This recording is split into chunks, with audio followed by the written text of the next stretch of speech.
जय जगन्नाथ समस्त को सभक्ति प्रणाम। मु शुभश्री आपण मानक स्वागत करुच्ची मोर यूट्यूब चैनल को। आमर संस्कृति, आमर परंपरा, आमर रीतिनीति, आमर जगन्नाथ संस्कृति विश्व दरबार रे एक स्वतंत्र परिचय सृष्टि करिछि। ओडिशार अस्मिता, गौरव बा सम्मान आज संकट रे कहीं ना दृढ़ नेतृत्वर अभाव। आमर भारतीय राजनैतिक व्यवस्था रे ओडिशा रे दृढ़ नेतृत्वर अभाव आज आमको यही स्तर रे पहुँची। कहीं ना उन्नतिर अनेक चित्र आम सामने रही, किंतु से उन्नतिर सबु चित्र सामने थिले सुधा से उन्नति सबु कागज पत्र रे रही जाउछि। योजना अनेक होउछि, किंतु वास्तव रे योग्य हिताधिकारी पाखरे से योजना सब पहुँची पारु। सफलतार उन्नतिर कहानी लिखुछंती, विकासर नग्न चित्र हेउछि आमर करुण कहानी दादनर। जो माने निज देश रे काम पाउना, निज राज्य रे काम पाउना, जोंथि पई अलग जगह को जाई काम करछंती। कर्म नियुक्तिर व्यवस्था नहीं। शिक्षा व्यवस्था कथा जदि आमे कहिबा, वास्तव रे अनेक प्रकार योजना करुछंती, किंतु से योजना सब पक्का घर मध्य सीमित रहुछि। बड़ बड़ कोठा घर सब निर्माण चली, जो कि उन्नतिर सबकिछि सुविधा सुजोग रही, किंतु वास्तव में शिक्षक नहांती। शिक्षा व्यवस्थार गुरुत्वपूर्ण अंग होउछंती शिक्षक। शिक्षक समाज आमर राजरास्तार सेमाने तांकर असुविधा को नहीं अनेक समय राजरास्तार बसुछंती। तार समस्यार कौनसी भी समाधान नहीं। शिक्षक राजरास्तार, छात्र छात्री विद्यालय रे शिक्षार अभाव तल स्तर को शिक्षा अवस्था आमर गलानी। योजना सब अनेक होउछि, नारी मानंक पई नारी सशक्तिकरण योजना सब होउछि, किंतु वास्तविक क्षेत्र रे नारी माने वर्तमान राजनैतिक व्यवस्था रे केवल प्रदीप प्रज्वलन रे व्यस्त अछंती।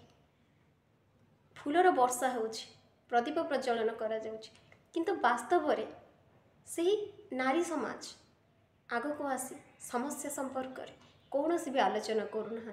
योग्य हिताधिकारी पाखरे योजना सब पहुँची पारुनी। शिक्षा व्यवस्था रे जदि आमे देखिबा जे अनेक प्रकार विशृंखला देखा देउछि, जे विशृंखला सब परवर्ती समय रे एक विराट समस्या है समस्त सामना को आसीबो। एतिरे कौनसी भी संदेह नाही। कहीं ना आमर योग्य भावी नागरिक जो माने गणतंत्र को सफल करिथांते। भारतीय शासन व्यवस्था रे राजनैतिक दलीय व्यवस्था गुड़िक सतरे अनेक प्रकार विशृंखला सृष्टि करुछथि। निर्वाचनी प्रचार माध्यम रे गोटे दलर नेता माने अन्य दल विरुद्ध रे कहउछथि। वास्तव रे 5 वर्ष पय माने केउठी थांती। 5 वर्ष धरी जदि विरोधी दल निजर योग्य मतामत रखि थांते, सरकार को समालोचना करू थांते, ठीक भाव शासन व्यवस्था परिचालित करू थांते, ताहाले उन्नतिर चित्र किछि अलग थांता। आमर राजनैतिक व्यवस्था रे अनेक समय देखा जाए जे निर्वाचनी प्रचार रे अनेक दलीय कर्मी मानक मध्य रे झगड़ा हुए आ सेमानक मध्य रे अनेक समय देखा जाए मृत्यु भी हो जाए लोकंकर। किंतु वास्तविक चित्र को जदि आमे देखिबा, एठारे दलीय कर्मी माने निज निज भितर झगड़ा लगी थांती, किंतु जो माने क्षमतार थांती तांको मध्य संपर्क भल थाए। तेणु राजनीतिर अर्थ नुह झगड़ा करिबा। राजनीतिर अर्थ होउछि आमर योग्य हिताधिकारी को क्षमता को आनिबा एवं से क्षमता ग्रहण प्रक्रिया रे जहाँ भी सब रही ताकू अनुसरण करिबा। आम भितर जाति को नहीं, धर्म को नहीं, संप्रदाय को नहीं अनेक समय राजनीति देखा जाए। नारी माने मध्य राजनीति बाद पड़ूना।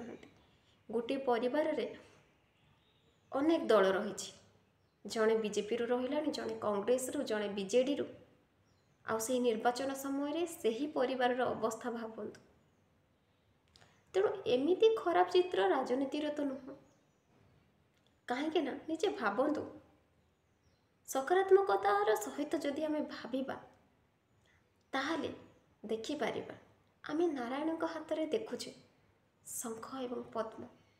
ତେଣୁ ହେଲା ନା, ହାତର ସଂକେତ ଆସିଲା, ପଦ୍ମର ସଂକେତ ଆସିଲା ଏବଂ ଶଙ୍ଖର ସଂକେତ ଆସିଲା।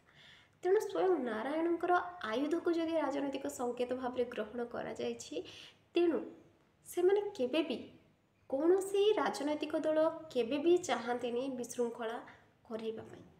କିନ୍ତୁ କିଛି କାଂଶରେ ଲୋକମାନେ ଥାଆନ୍ତି ଯେଉଁମାନେ ବିଶୃଙ୍ଖଳାକୁ ପ୍ରଶ୍ରୟ ଦିଅନ୍ତି। କିଛି ଖଳ ପ୍ରକୃତିର ଲୋକମାନଙ୍କ ପାଇଁ ରାଜନୈତିକ ବ୍ୟବସ୍ଥା ଆଜି କଳୁଷିତ।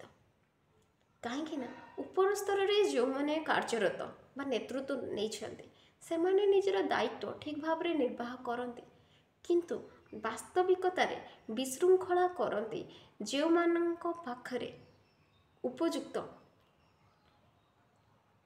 ଜ୍ଞାନର ଅଭାବ ଥାଏ, ଯେଉଁମାନେ କେବଳ ଅର୍ଥକୁ ଏକ ମାଧ୍ୟମ ସଜାନ୍ତି।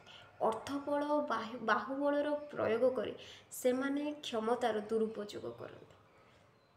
ବାସ୍ତବିକତାରେ ଯେଉଁମାନେ ଯୋଗ୍ୟ ବ୍ୟକ୍ତି ସେମାନେ ରାଜନୈତିକ ବ୍ୟବସ୍ଥାରେ ଅଂଶଗ୍ରହଣ କରିବାର ସୁଯୋଗ ପାଉନାହାନ୍ତି। ଆଉ ଯେଉଁମାନଙ୍କର ଅର୍ଥ ରହିଛି, ବାହୁବଳର ବ୍ୟବସ୍ଥା ରହିଛି, ସେମାନେ ରାଜନୀତିରେ ଅଂଶଗ୍ରହଣ କରିପାରୁଛନ୍ତି, ଯାହା ଆମର ରାଜନୈତିକ ବ୍ୟବସ୍ଥାକୁ କଳୁଷିତ କରୁଛି। ରାଜନୈତିକ ବ୍ୟବସ୍ଥାରେ ଆମେ ନିରପେକ୍ଷ ଭାବରେ ମତଦାନ କରିବାର ବ୍ୟବସ୍ଥା ରହିଛି, କିନ୍ତୁ ନିର୍ବାଚନ ସମୟରେ ନିରପେକ୍ଷତା କେଉଁଠି ହଜିଯାଏ। ଅର୍ଥ ବିନିମୟରେ ନିର୍ବାଚନୀ ବ୍ୟବସ୍ଥା ପରିଚାଳିତ ହୁଏ। Election for selection, not for vote system ବର୍ତ୍ତମାନ ରାଜନୈତିକ ବ୍ୟବସ୍ଥାରେ ଏକ କଳୁଷିତ ଅଧ୍ୟାୟ ସୃଷ୍ଟି କରିଛି କହିଲେ କିଛି ବି ଭୁଲ ହେବ ନାହିଁ। ବାସ୍ତବରେ ଯେଉଁମାନେ ବି ନିର୍ବାଚନରେ ଅଂଶଗ୍ରହଣ କରୁଛନ୍ତି ଜାଣି ରଖିବା ଉଚିତ ଯେ ନିର୍ବାଚନୀ ପ୍ରଚାର କରିବା ପୂର୍ବରୁ ଆମର ଭାରତୀୟ ସାମ୍ବିଧାନିକ ବ୍ୟବସ୍ଥା ବିଷୟରେ ଜାଣିବା ଉଚିତ। ସମ୍ବିଧାନ କ'ଣ ପଚାରିଲେ କେହି କହିପାରିବେନି। ସମ୍ବିଧାନର ପ୍ରସ୍ତାବନା କ'ଣ ଜଣା ନାହିଁ। ଶାସନ ବ୍ୟବସ୍ଥାରେ କାହାର କେଉଁ କ୍ଷମତା ରହିଛି, କାର୍ଯ୍ୟକାଳ କେତେ ବର୍ଷ ତାକୁ ମୁଁ ଜଣା ନାହିଁ, କିନ୍ତୁ ଦଳୀୟ ପ୍ରଚାର କରୁଛନ୍ତି।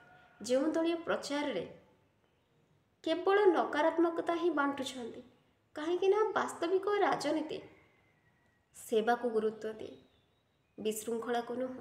ସମସ୍ତଙ୍କର ଜନମଙ୍ଗଳ କରି କାମ କରି ଜନମଙ୍ଗଳ କଥା ଚିନ୍ତା କରେ, କାହାର କ୍ଷତି କରିବା କଥା ଚିନ୍ତା କରେନି। ଜାତି ଧର୍ମ ବର୍ଣ୍ଣ ନିର୍ବିଶେଷରେ ସମସ୍ତେ ସମାନ, ସେହି ବ୍ୟବସ୍ଥାକୁ ଗୁରୁତ୍ୱ ଦିଏ, ନା କି ଆଞ୍ଚଳିକତାବାଦ ସାମ୍ପ୍ରଦାୟିକତାବାଦର ବ୍ୟାଧି ବାଣ୍ଟି ଚାଲେ।